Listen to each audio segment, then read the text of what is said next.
Hello, it's Kenny. Welcome to lesson 25. In this lesson, I'm going to teach Danny Boy, one of the oldest and most beloved songs ever written. Who wrote it? We don't know. That's why I put the word anon there, which stands for anonymous. Very famous composer, very famous author. It just means we do not know who really wrote it. It's been passed on for years to years to years, all right? And its original name was Londonderry Air, which I wrote there too. Okay, and don't get confused. Londonderry is not part of London. It's actually a city in Northern Ireland. So this is an actual Irish piece. But where the confusion comes from is in 1913, a man named Frederick Weatherly, who was an Englishman, wrote lyrics to it. And he ended up calling it Danny Boy, which is what we know it today. So it's basically an Irish piece, but it's got some sort of English lyrics to it, all right? But anyway, there's many versions of this if you want to hear it. Okay, this guy over here, his name is John McDermott, and he's what's known as an Irish tenor, even though, believe it or not, he's from Scotland. So these things get really confusing. Okay, he's Scottish-Canadian, actually. But he's what's known as an Irish tenor, which is a real famous way of singing these beautiful Irish pieces. So if you want to look up lots of different versions, John McDermott's probably the most Irish of it. However, here's an American gal, Judy Garland, from The Wizard of Oz and all that stuff. She did a beautiful version of it too. And my favorite version that I ever heard live was this guy. You know who that is? That's Mr. Las Vegas. That's Wayne Newton. He's not Irish at all, but he does a gorgeous version. So just look on the internet. You'll find countless versions of this piece. All right, this piece again, I'm going to be teaching you this one without writing out all the sheet music. All you'll get is the chords and the melody. All right, so it's going to be partially a lesson in ear training and improvising, okay? So we'll get on to it, but before I teach the lesson, I will play it for you first. Just a short version of it, but I will play it and then I will get on to the lesson.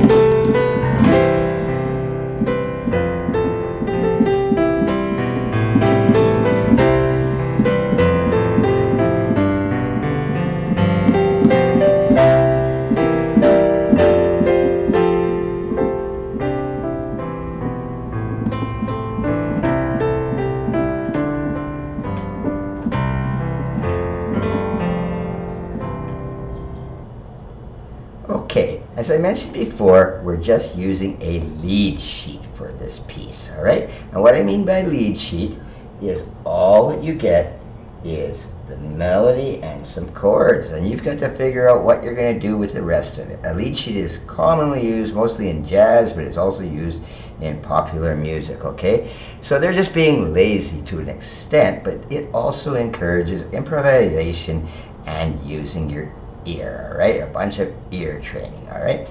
But first of all, what you want to do is just learn the melody, okay? That's simple enough. I didn't put any fingerings in here. It should be simple enough, but the reason I didn't put fingerings on, you will not very often see them in a lead sheet because they're expecting you to figure this out yourself.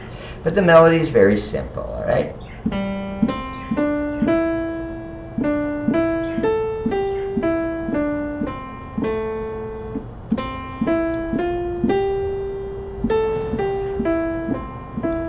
That's the first part, and then it just completely repeats itself.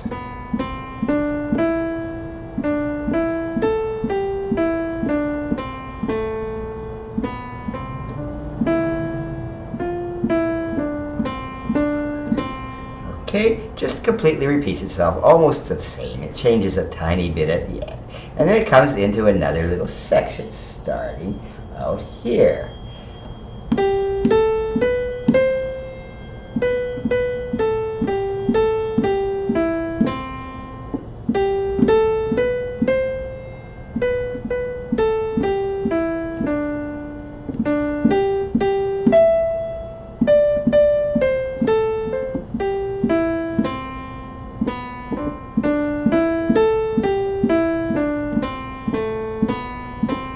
and that's the melody. You're playing that in your right hand. Of course, you could play in your left hand, but it's not very commonly done that way. All right, and this is what would happen. This is if you were singing it or had a singer you were playing with, which you might be using a lead sheet just to accompany people, all right? Just playing the chords for a singer, which is very common too. All right, so practice and practice this melody completely with the right hand. Figure out your own fingers.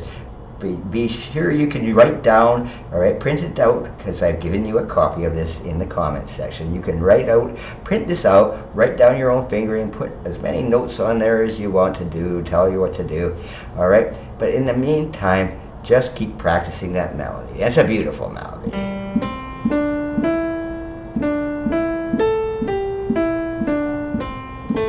Okay, that's what you do with the melody, all right?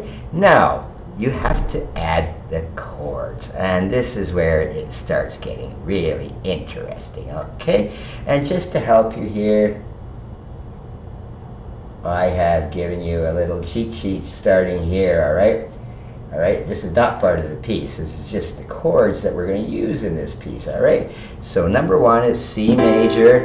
These are all standard chords that you've pretty much played in the technical exercises, all right? You got C major there. You have G major, and most of the chords you'll probably be playing them in the left hand to accompany, but you'll see that why in a little bit here. All right, you got F major here. All right, and I've just added an A minor. You don't need that in this piece. You have that A minor, all right? Same in the left hand, okay? And just out of interest, sometimes you'll see here, I've written A in small case M-I-N. Sometimes you might see a minus sign. And if you ever see a minus sign, that means minor too. It's just another way of notating things.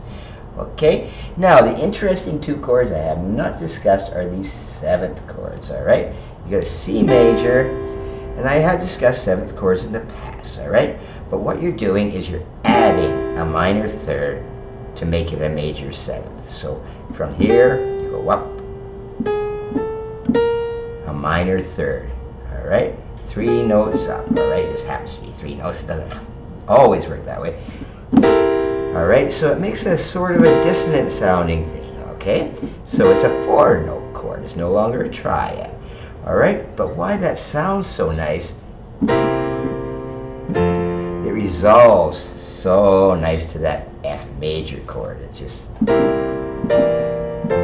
all right? And likewise, in this piece, there's a G7. I didn't write them in the score per se, okay? I just wrote G, but you can be free to add that 7th chord, all right? It's quite common. So again, you got a G7, a G triad, go a little bit further up, a minor 7th, and you get that thing that sounds dissonant by itself, but where does it resolve? Right back to C. Okay, you're just adding a little flavor to these chords. So the 7th chord again, you take the triad and you go a minor third up. All right? By itself it sounds a little harsh, but when you're playing it, it is really nice and smooth. Okay, now let's put it all together. Okay, now to add it all together, you're just going to take that melody you learned and just add some chords to it. C, F, back to C, and then G. That's it. And here, if you want, you can add that C7, which resolves to the F and makes it sound so nice. C. Okay, that's the first part of the melody. And then it goes on again, and just do the same thing.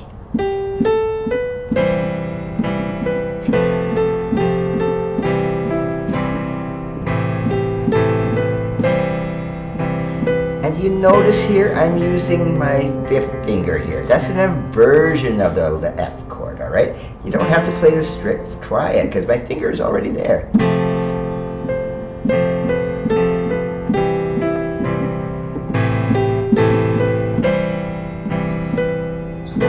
It sounds really nice to use that inversion. That's why you practice your triads, remember? There's there's many variations of it. That's the second inversion. It just makes it so nice and smooth.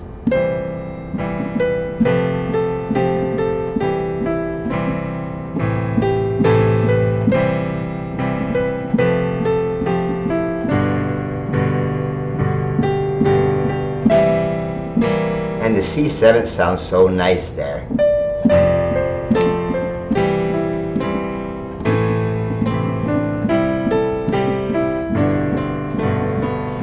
And these A minors, you don't really need them, okay? It just makes it sound better, all right? It just makes a nice transition, all right? When you're coming down from the F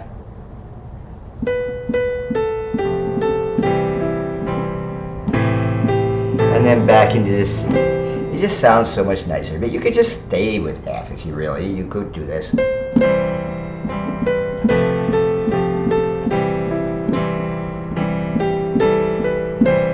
Alright, but it just makes it sound better. Okay, now that's really clunky. That's really nasty, alright? Okay, and when I played it earlier, you know, for an example, I was breaking these chords up.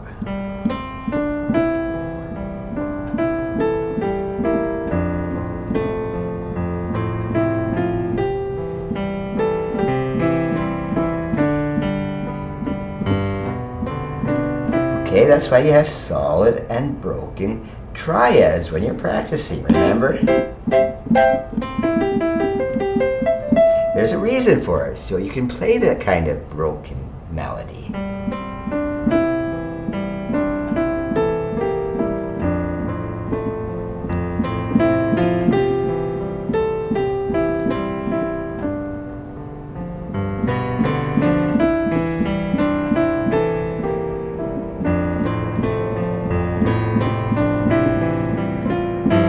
See, I added a G7 this time.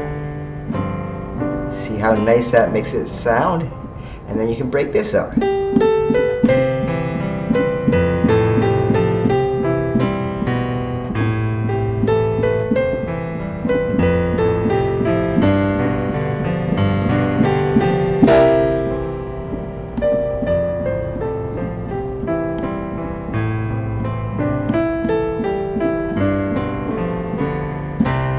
Alright, it already sounds a lot better. And just keep adding to it and making your own version of it, alright? You can play it higher.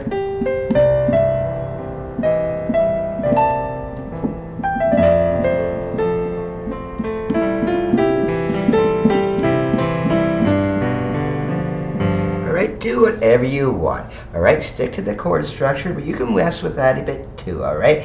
But just have fun with it. You don't have to make it all clunky, but it's good to learn at that one.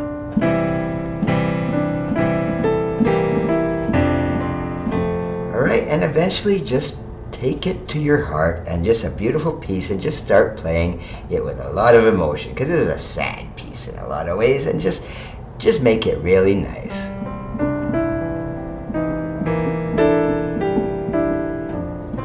You notice I'm mushing some notes like that. It's just a technique of making it sound a little more interesting.